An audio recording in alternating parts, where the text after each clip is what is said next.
claro, no puede ser nada, pero entonces hay que hacer las cosas necesarias para que pueda elegir. Claro, pero en mi óptica son otros los métodos más útiles. ¿Cuáles son? A ver, ¿cuáles? No, pues ya tenemos un jurado de títeres, el jurado puede hacer que haga lo que tiene que hacer, ¿no? Sí, no, pero que tampoco no le podemos al jurado, como se llama esto, quitarle la ley de la revolución y dejarlo sin el elemento que ellos van a poder... porque al final, doctor, son cuestiones éticas. ¿Quién va a definir? Pueblo.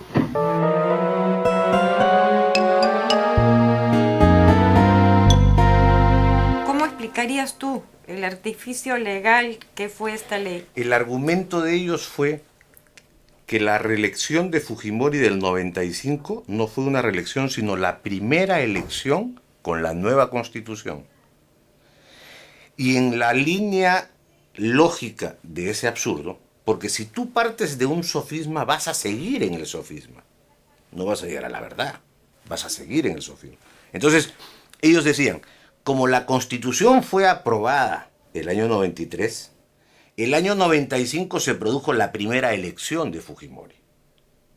Y el año 2000 se produce la reelección que permite la Constitución. Entonces, aquí hay un error de suma y un error de historia. Para ellos, 1 más 1 no son 2, sino 3. Y por otro lado, para ellos, del 90 al 95 no existe, porque no hubo presidente. ¿Y qué hicimos? Hicimos uso del propio instrumento que el régimen de Fujimori dictó para autoproclamarse democrático. Entonces, se la dan de demócratas y dictan una ley de participación ciudadana. Y en la ley de participación ciudadana recogen la figura del referéndum. ¿Y qué establecen? Que para ir a un referéndum basta tener autorización del jurado electoral y un mínimo de firmas de apoyo ciudadano para pedir una convocatoria y resolver un tema controvertido. ¿Cuántas firmas necesitaban? Era el 10% del padrón electoral. En ese momento, 1.250.000 firmas. Y el Foro Democrático asumió el desafío. Salimos al referéndum a recoger firmas en las calles. Esto es una cantidad de episodios que llevan meses, a ti te consta. Salíamos el día domingo, en lugar de tomarnos un trago, íbamos y nos sentábamos allá a solearnos con una mesa por delante, 4 sillas, a pedir firmas para el referéndum, o aquí en la plaza o en las plazas públicas. Que en esa época fue muy duro porque la mayoría de las personas apoyaba a Fujimori. O sea, eso era innegable, ¿no? Todo el mundo está un poco embelesado con este hombre que estaba poniendo orden en el país. Y al principio las marchas pues éramos poquísimos, ¿no? Pero poco a poco la gente pues fue tomando conciencia de ello. Y yo creo que lo que ayudó muchísimo, y por eso quizás para mí fue algo muy importante, porque me hizo ver claramente que el camino era el activismo en la calle, ¿no? A partir del recojo de firmas para el referéndum. El presidente de la República puede serlo por 2 periodos de 5 años cada uno, y cuando multiplica 5 por 2 dice que es 15. Es decir, que va hasta el año 2005. Y no se preocupen que en el año 2005 va a decir, ay, me equivoqué, comencemos a contar de nuevo.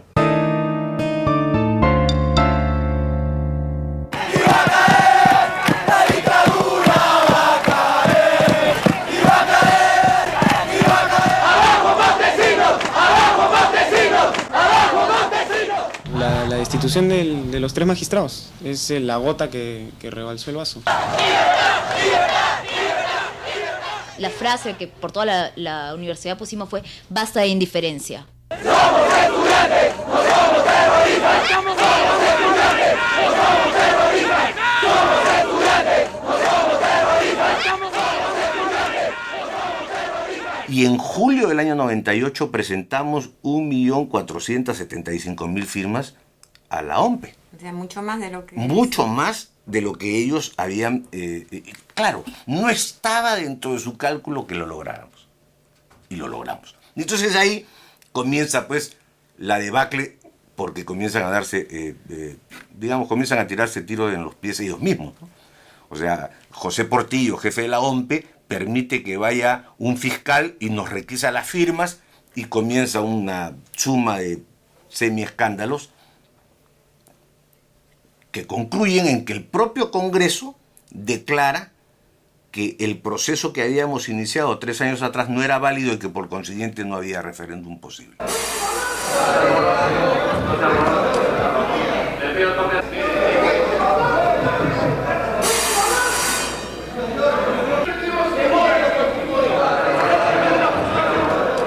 Por el sí, 45 señores congresistas, y por el no, 67 y una abstención. En consecuencia, el proyecto de ley número 3924 ha sido rechazado. 45 por el sí.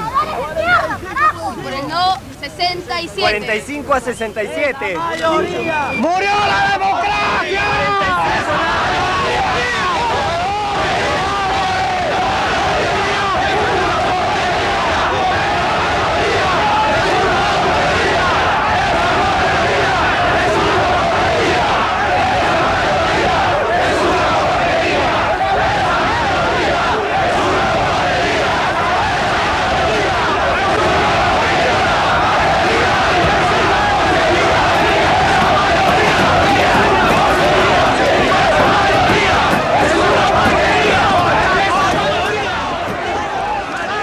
Muchas gracias a todos los congresistas por haber permitido este debate democrático. Al ver ya que había gente que ya se había despertado, o como decíamos en ese momento, ya el miedo se había acabado, ya estaba la esperanza y la perspectiva de que en algún momento esto tenía que crecer, ¿no?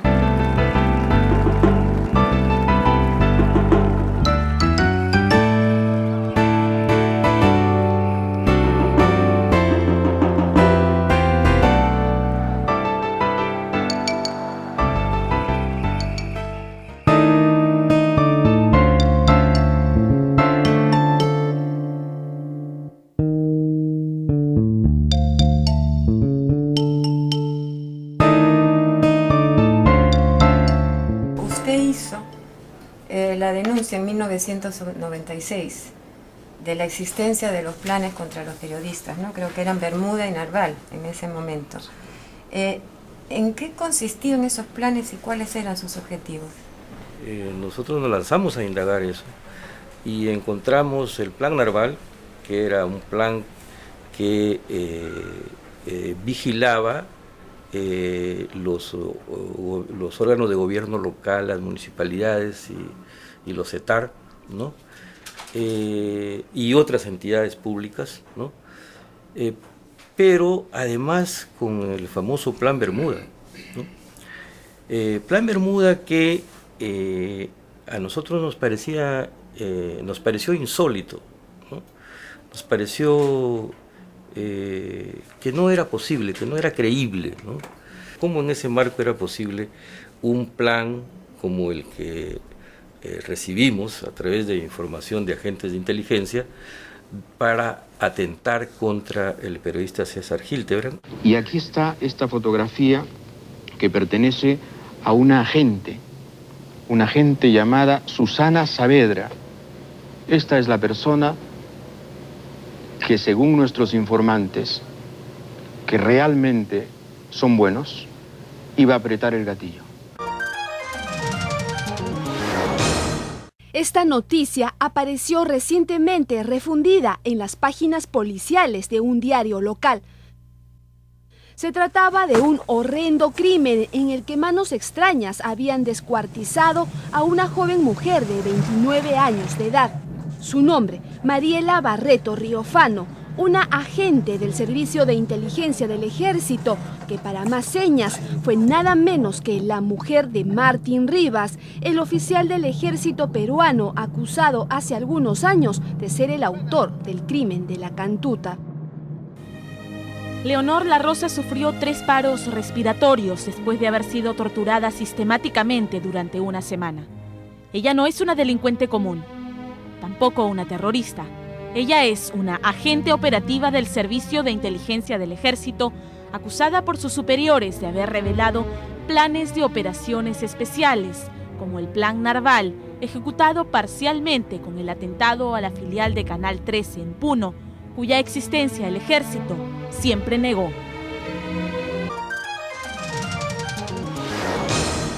Hoy por hoy, uno de los secretos mejor guardados sobre este personaje tiene que ver con sus ingresos. ¿Cuánto gana Vladimiro Montesinos? Se trata de una información tan reservada que ha sido negada incluso al Pleno del Congreso por el presidente del Consejo de Ministros, Alberto Pandolfi.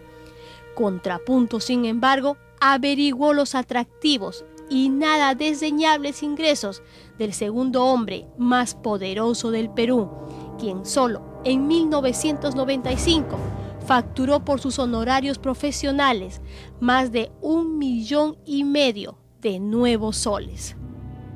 A comienzos de esta semana, en un lugar de Lima que por obvias razones no podemos precisar, una fuente sumamente confiable hizo entrega a Contrapunto de un valiosísimo material. Se trataba nada menos que de cassettes de audio y 2 disquetes de computadora conteniendo una indignante información. Por primera vez en los últimos años, estos cassettes de audio y estos disquetes pueden probar finalmente y de manera irrefutable que en el Perú el espionaje telefónico es una terrible realidad. Y lo que es más grave, es un arma que se viene utilizando cada vez con mayor fuerza contra políticos y periodistas. Esas informaciones remecen el ambiente y viene toda esta etapa de represión contra Canal 2, que es el principio del fin del régimen, me parece, ¿no? Porque es una de las peores equivocaciones que pudo cometer.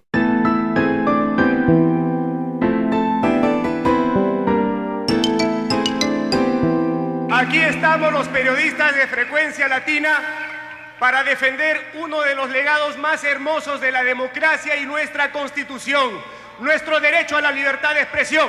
Frecuencia Latina, el pueblo está contigo. Frecuencia Latina, el pueblo está contigo. Aquí, allá. El miedo se acabó. Aquí, allá, el miedo se acabó. Vamos este barrio, y no el japonés. Vamos este barrio, y no el japonés. Vamos este barrio. La acción de ellos denota cómo hubo todo un análisis previo, ¿no? O sea, primero se analizó, de acuerdo a lo que es la idiosincrasia del país, cuáles medios de comunicación tenían mayor aceptación entre la colectividad. Es por eso que se opta primero por cooptar la televisión y se analizan las señales de canal abierto, cuáles eran las más importantes en rating.